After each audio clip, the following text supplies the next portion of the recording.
As of February 2025, consumers feel less confident about their financial outlook, specifically 13% less confident than last year, according to WalletHub. WIFR reporter Alyssa Kelly talks with experts to learn why buyers feel uncertain and how they can protect their finances.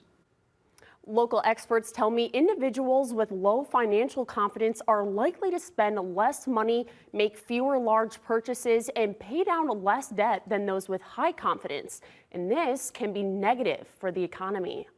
We are in an unprecedented era of inflation. Higher inflation seems to make many people nervous about their finances right now. Experts with WalletHub say consumers surveyed say they are less confident about their financial outlook. The prices of everything, literally, particularly essentials like food, rent, and gas, they remain high, so which of course is squeezing household budgets because the incomes aren't rising enough to keep pace with inflation.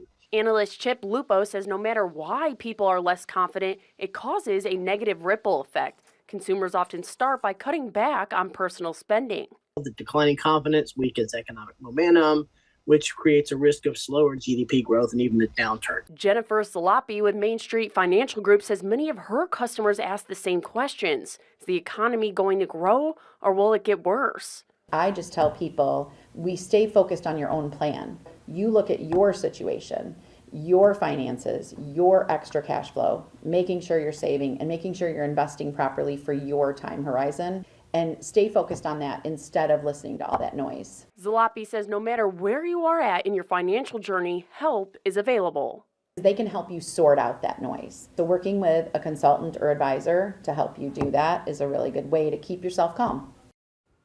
Experts also noted a decrease in buyers' optimism. Whether their finances will improve in the next 6 months decreased by 9% compared to last year.